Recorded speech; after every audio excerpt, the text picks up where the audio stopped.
Broadcasting from Boston, Massachusetts, the ARC Digital Transformation Viewpoints podcast is the only podcast dedicated to all things related to digital transformation in energy, industrial, and critical infrastructure applications. The podcast is the creation of the ARC Advisory Group Digital Transformation Practice. ARC advises leading companies on technology trends and market dynamics that affect their business. To engage further, please like and share our podcasts or reach out directly on Twitter at ARC_advisory, or please go to the website at www.arcweb.com.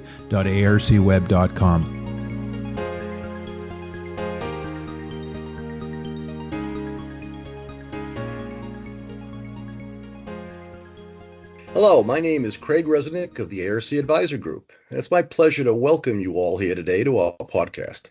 Our podcast is entitled Functional Safety is Smart Safety, featuring my ARC colleague, Gupta, plus our special guest, Noah Greene, who is the Functional Safety Product Specialist at Phoenix Contact. Our podcast today will cover functional safety and its role in automation and the role of safety devices such as, configured controllers, safety relays, safety systems, safety PLCs, and industrial field buses, and how the functional safety and smart safety. There's no question that the digital transformation journey requires end users and OEMs to obtain much more product, production, and machine information, which really means that more safety devices need to have the ability to collect production operations and machine data and process that data into meaningful information and send that information, whether it be to the edge or to a control system, to the cloud, or some combination of those options.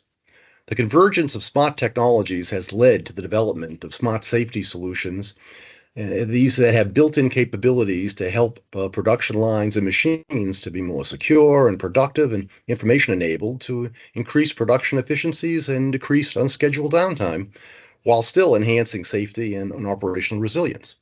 Now I'd like to introduce my colleague, Gupta, who will kick things off by discussing the state of functional safety in the process industry. So take it away, Mark. All right. Thanks, Craig. So probably one of the most notable things about process safety is how reluctant and even resistant the industry is to change in this area. It's very risk adverse, and understandably so. And we've witnessed a lot of changes in the process automation side with digitization, remote connectivity, even software-defined control, but little of this is making its way into process safety. Where we have seen a slow but steady interest is in the digitization and even AI in areas outside of the control technology itself, right? Just like you were saying, it's focusing on the management of the safety life cycle and the using the data available from the safety systems. So here we've begun to see the incorporation of AI and data analytics to reduce effort, reduce risk, and increase the efficiency of dwindling safety resources and expertise, all while ensuring adherence to best practices and regulations. Well, Mark, I'm glad you're talking about best practices and adhering to regulations, because this is now the perfect time for us to introduce our special guest, Noah Greene of Phoenix Contact. It's great to have you here today, Noah, and please tell us a little bit about yourself and talk a bit about Phoenix Contact and your role with the company. Yeah, thank you for the introduction, Mr. Craig. Yes, I'm Noah Greene, the product marketing specialist for functional safety.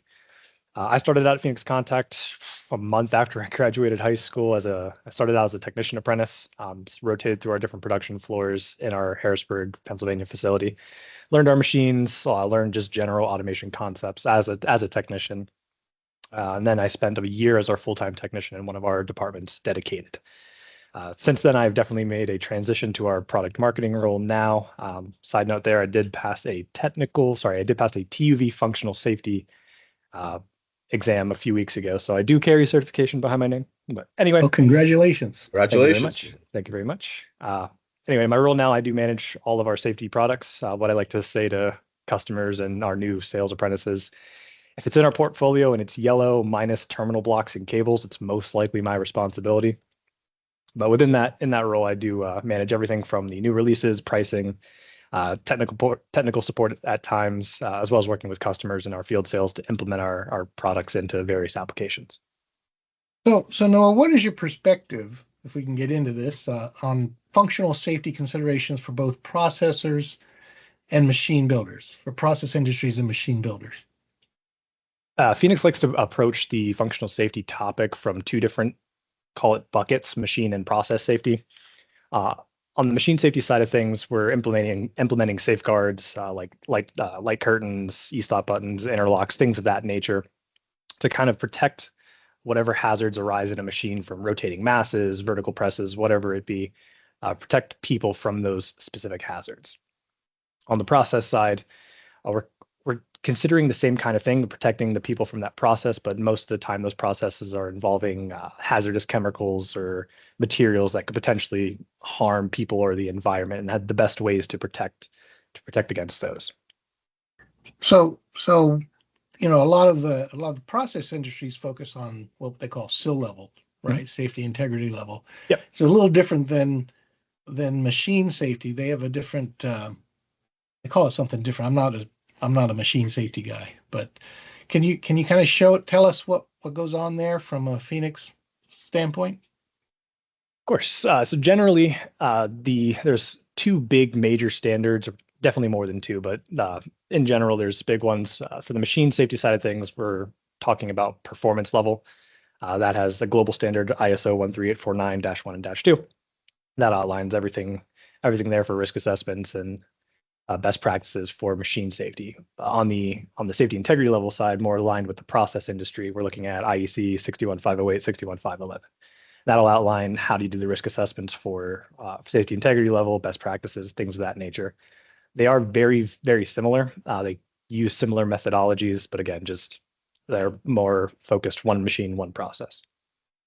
But as for implementing safety systems for that performance level, the standards do outline pretty well about how to go about doing things and implementing the safety relays, the safety controllers, PLCs, how they're to be connected to make sure that the reliability of that safety system, should a hazard arise, is high enough that every time I press that e-stop button, or every time the level sensor of that gasoline tank gets tripped, I know that my system will protect myself, my personnel, as well as the environment from whatever hazard. What do you see as kind of the difference between, let's say, like things like standard controls versus safety controls?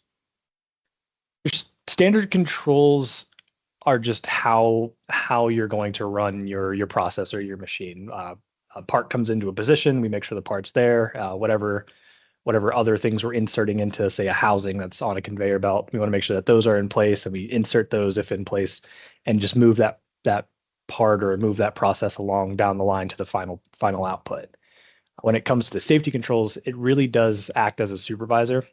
It shouldn't have any direct control over the overall process, but it absolutely should immediately take control should a dangerous situation arise. So like when we're processing, say, crude oil into gasoline, into diesel, into any other product that contains oil in it, while it's running the process, it's the normal control process is doing its thing. Say the tank that we have that is housing this crude oil is starting to get a little too full, maybe a level sensor in that tank as part of the standard control process is broken, or a valve that is for the infeed or outflow, whichever one is broken as well. So now we're no longer within a safe range for that tank fill. We want to have that safety system catch that and shut down that process before that tank can get too filled, start spilling out, and now we have hazardous chemicals and affecting people, affecting the environment, things like that. Do you have any other examples of safety hazards or possible remedies that you'd like to share? A common one that I see is definitely on motors. Robots have motors, pumps, if we want to think about them as motors. Things spin and force fluid through a system. Motors are a good one to look at more closely. So what if the RPM of a motor becomes too high, or what if someone tries to reach into the area where that motor is operating? These are the kind of hazards that you would be examining from a functional safety perspective. So if the motor is overrunning, not overrunning, it's going way too fast. We want to have a way to monitor this, and the typical solution there is just an encoder, or even just proximity sensors with some tags to pulse for every revolution. Nevertheless, we want to catch to make sure that that RPM is within a safe range. If it does exceed that threshold, perhaps the best course of action would be to cut the power to the motor and just let it coast to stop. But if that method of protecting the system or protecting the personnel introduces a new hazard, maybe we need to have a controlled slowdown. So that motor goes too high, we apply the brakes, and once it has come to a full stop, or at least in that safe speed range that's low enough, we can cut the power to it so that we're no longer in that hazard situation. Well, I'm sure Phoenix Contact has an array of solutions, to help, to sort of help with all the provide, the functional safety. So, do you have any? Can you talk about some of the specific functional safety solutions that Phoenix Contact provides? When it comes to just functional safety in general, even the standards refer to it as into three major blocks: your inputs, your outputs, and your logic, or call it sensors, actuation, logic. However, when you want to think about it, three big blocks. For the input side, we have, of course, e-stop buttons, a couple different options of those from the modular concepts where you select an actuator, a module carrier, and then a couple different modules to perform your safety function, as well as allow some sort of monitoring or feedback as to which e-stop button has been pressed. On the door switch side of things, we do have an RFID non-contact door switch. That's exactly what it sounds like. We're just making sure that safeguard doors are closed in that shut position so that people can't reach their hands through into the hazard area. That is a pretty neat product, though. It does have a built-in iLink diagnostic gateway where you can pull out a bunch of information from up to, I believe we allow daisy chaining of 30 of these switches together while still maintaining your SIL3 performance level E's, very high range of both of those standards. Either way, you can pull out all this information, whether the door's open, door's closed, any weird anomalies that might happen internal to the sensor.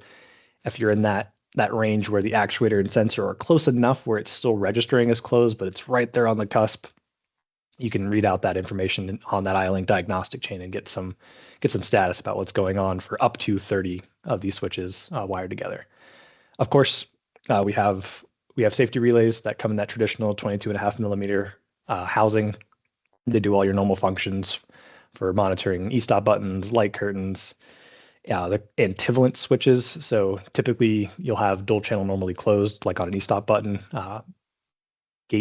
Door monitoring switches that may not be RFID, maybe like reed switch based, will have antivalent contacts. So still dual channel, but one normally open, one normally closed, that switch opposite each other at the same time.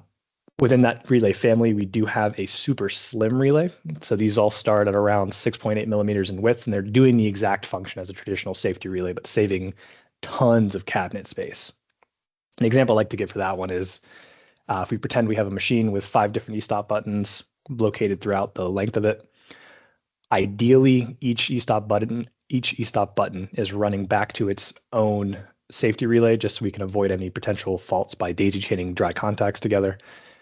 If we do the math there, 22.5 times 5 gets us well over 100 millimeters of rail space versus 6.8 millimeters times 5 monitoring the same 5 e-stop buttons. We're a little over 35 millimeters of space. And then, of course, we have our configurable safety controllers.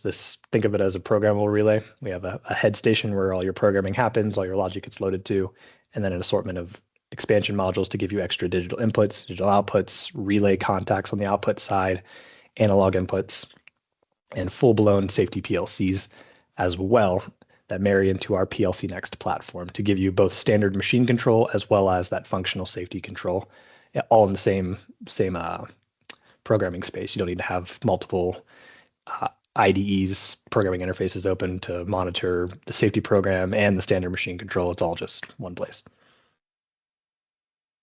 On the output side, we have motor starters and speed starters, but unfortunately, I'm not super well versed in that portfolio, but a lot of those do have safe torque off inputs that you can use our safety relays and our safety control systems to operate with. Yeah, it's amazing that this stuff is so critical today, not only to, certainly to protect the workers, but because of the fact that you're dealing with a workforce that has significantly less experience. and has been downsized in numbers. But it's really the fact that the worker can't call on those long number of years of experience knowing not to do something. And I think in this particular case, a lot of what you're selling for functional safety is protecting that smaller and less experienced workforce, and as they begin to learn on the job.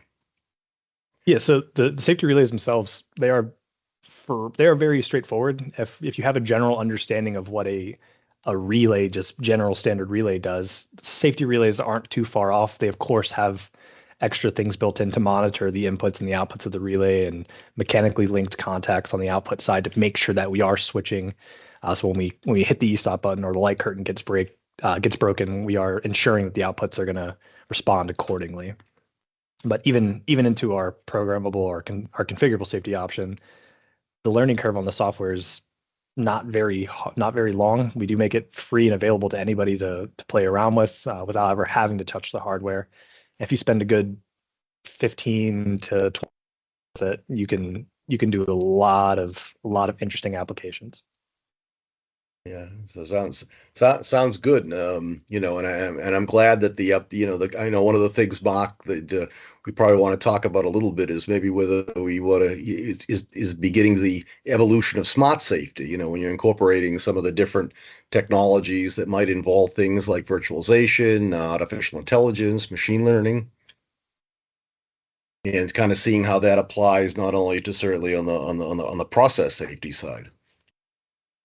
Does Noah, do you have any, how does what from Phoenix Contact, do you really have any, some of those technologies that you have that involve some of these, applying some smart technologies to safety? The PSR switches that we have, those door monitoring switches, have that IO-Link diagnostic channel built into them, and you can certainly implement that in a smart safety application.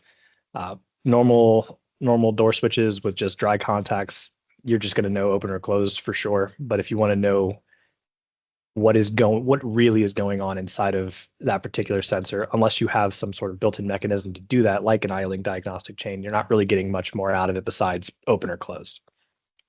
Even on the configurable safety side of things with that PSR modular, we do have the ability to talk to most, if not all, of the Ethernet-based industrial field buses, so Ethernet IP, Profinet, Modbus TCP, EtherCAT.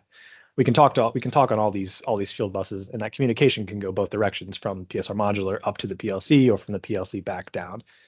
So when we're creating the logic within PSR modular, we can add in these call them variables or just tags along our safety program that maybe we want to analyze this portion of the logic a little bit closer to know exactly what's happening, or maybe we want to throw a custom tag in there so that we can track how often this particular safety demand has been demanded, and trend that over time into something like Microsoft Azure or Amazon's web services. Fun. I was wondering, you said you got your certification recently from TUV. Does Phoenix offer some a knowledge base for their customers to go and reference to see if they need help, things that Phoenix can help them with? We do have a decent crew on our technical service team that does very much focus specifically into the safety side of things. There's another gentleman that carries a TUV functional safety technician certification as well. He's been in the safety game for longer than I have, for sure, and he knows a lot about just the generalized standards of functional safety, as well as our products and even how our products would marry in with third parties as well. We also have a handful of landing pages for not just product, but also just functional safety in general to understand more application use cases, as well as a little bit of information on what the different standards within the functional safety world mean. And that's phoenixcontact.com/fit4safety. That's a very useful landing page for just generalized functional safety knowledge. There are some white papers floating around out there that you can look up for. It's called the Black Channel Principle. This is one that I use quite often when it comes to functional safety over industrial field buses like Ethernet IP or Profinet. There's this this principle that gets implemented to ensure that your data from all your safety related data that's going between the controllers and the devices is shared efficiently, quickly, without errors. And there's a lot of built-in error checking that's built into this black channel so that it can happen over whatever kind of medium, whether it's Ethernet-based copper wires, fiber optic, wireless. We have a white paper out there for that. Easiest way that I found it is just black channel principal Phoenix contact into Google, and it pops up as the first hit. What other kind of resources does Phoenix offer to help with this?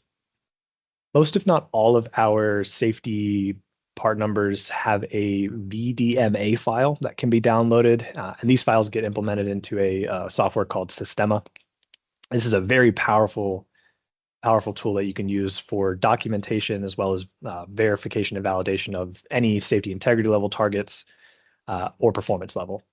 But you download these files, import them into Sistema, and then you tell, like within the project, you tell Sistema, here's what my target is for safety integrity. Is it 1, 2, 3, 4 for performance level A, B, C, D, or E? You define what each of the safety functions are. So whether that's monitoring a door, monitoring a motor RPM, any of the safety functions that you would potentially have within your system, you define those, and then define how each of those subsystems are connected together. And it does all the math in the back end to give you your targeting SIL 3 and how you have this designed and built out in Sistema qualifies for a SIL 3. It's very, very useful. And using those VDMA files to build out those projects does make it a lot easier, because the math behind calculating your mean time till dangerous failures and trying to figure out, is this the proper category that I'm going after, it does make it a lot easier when you just use the VDMA files. There's no fun in doing the calculations. So if you get agreed, that was one of the for you. one of the most challenging problems on that functional safety exam was going through, and here's an example schematic, and you had to calculate the MTTFD and performance level for a couple different example systems. That was time consuming and grueling. Yeah. Well, why don't we pivot and look at some of the smart technologies that we're seeing in the market and how Phoenix can help with that, such as virtualization and AI/ML, machine learning, if that type of thing. What do you think about those topics? The AI side of things is quite interesting for safety. Really, the use cases that I can see there potentially would be in the predictive maintenance side of things, which is kind of already what safety systems will do. When it sees a motor getting out of range, there's a prediction there that, hey, something's wrong. So we fail safe the system to keep people from getting injured by a hazardous situation. So the use cases there would be just predicting faults when they happen, or even just trending the faults as they do happen. What sometimes happens is operators will use e-stop buttons as just a normal machine stop. Normal machine stops are pretty easy to recover from. It's just press the go button again. When you e-stop a system, things cut power, you lose your home. So you have to let it go. You have to let it go through all of its pretty much restart cycles just to get back to a place where you can continue running, which does cost your uptime of your machines. Being able to just trend that and see how often is the safety demand being triggered, why is it being triggered, so that potentially you can implement either processes or new ways of doing things to lessen the need for that demand to keep occurring. Yeah, it's interesting, Noah, that you brought that up, because one of the things we always like to say is increased safety equals increased productivity. And when we have the conversations with people, we talk about how can safety improve things like your OEE scores, your OEE, for example, because I think what happens is that, one of the, if the primary benefit is protecting workers, the secondary benefit is minimizing things such as unscheduled downtime. or even minimize even the frequency and duration of unscheduled downtimes by, increasing productivity by helping to solve problems before they occur. And think of it like, to minimize the need for things like cutting power to clear a jam machine or, open up a high voltage machine or panel or having to enter a work cell, just the time saved by not having to continuously just, use the e-stop buttons to resolve, machine jamming situations, so, Mm-hmm. we look at that as such a primary benefit. Mm-hmm. And but the thing that's really interesting, certainly when you're thinking of like things like virtualization and AI and ML is, at one time people were petrified to even think of the word virtualization for control, not even, I'm talking about regular control, not even specifically targeted at safety. So it's really interesting to see that phenomenon beginning to take shape, and we certainly have seen applications of virtual PLCs, being used for traditional applications. So is this something you see Phoenix either you're having solutions for today or working on some solutions in the future for virtualized control, and especially applying it to safety? Currently, to my knowledge, I know we are developing a virtual PLC. Hmm. I my It makes complete sense that there would be a virtual SPLC coming up in that train as well. But just to be clear, I'm only aware of the virtual PLC side of things within our PLC Next platform. There Hmm. are other competitors out there that are also working in that virtual PLC space. Currently, I believe Siemens has an active install with a virtual PLC and safety running with Audi in one of their factories. So yeah, it's coming mm, as customers and users just want to have more data from their machines. They're going to start looking at putting virtual PLCs in there that can handle these large data sets because for what it's worth, it's a PC with massive amounts of resource to it to facilitate this data flow and these machine learning algorithms to do that predictive function. Right. Well, I mean that it's interesting because once you virtualize it, you have the full power of the PC, which a PLC traditionally has a longer life cycle, and they tend to be lower processing power because it makes them um, more reliant or more Yeah. reliable, right? So the faster the clocking speed, the less reliable it becomes. But when you go into a virtual environment with multiple blades of servers that can back one another up, you mitigate that reliability problem from the component standpoint, and you now can spread it over multiple very high-powered PCs. So With our PLC Next control platform now, we do have the physical PLCs. Our call it the middle of the line entry level one that can do a lot still for being entry level. That's our Axial Line 2152 controller, but this is a standard PLC. You can do your standard PLC functions in there using the IEC languages for ladder logic and structured text and function blocks. But our our twist on PLC is this open source Linux computer that pretty much runs the rest of the system. So that PLC side is definitely real time, but the Linux side of things, it is a Linux computer. Whatever kind of applications you can think to run in a Linux space, we leave that open to the customer to do. Like, go for it. And if you want to pull that data from your standard machine program and process it in a interesting Docker container application, then yeah, go for it. Why not? yeah, that was interesting when that started coming out a few years ago, thinking about using JavaScript in the same processor as Hmm? your ladder logic. Yeah, I think that having the ability to do that, to do the higher level languages, especially in the 21st century, when I went through my my schooling for mechatronics and automation, we really only did straight up PLC stuff. That, to my knowledge, is not super common. Most of the kids nowadays are going through computer science, and they're going to be more familiar with languages like Python, like C++, and C, Java, JavaScript even. So being able to program a machine with a language that you're more familiar with, as opposed to having to learn a completely new set of rules for how to do ladder diagram, which has its place. Personally, I'm not a huge fan of it. I do have more of a higher level language background. I started with Java, tried to teach myself Python, but I gave up on that pretty quick. But yeah, just being able to do the structured text side of things was a little bit easier, but it certainly was a learning curve because it's not quite like Java. Yeah, but it also opens it up to smaller AI applications, right? Because you can host it on the Linux side, right at the quote unquote edge. So. Yeah. Well, speaking of the edge, it looks like that Phoenix Contact certainly has a number of solutions that are on the leading edge of the edge. But I want to thank you very much, Noah, for being here today, and I look forward to hearing more about Phoenix Contact's journey with functional safety systems and as it evolves into smart safety.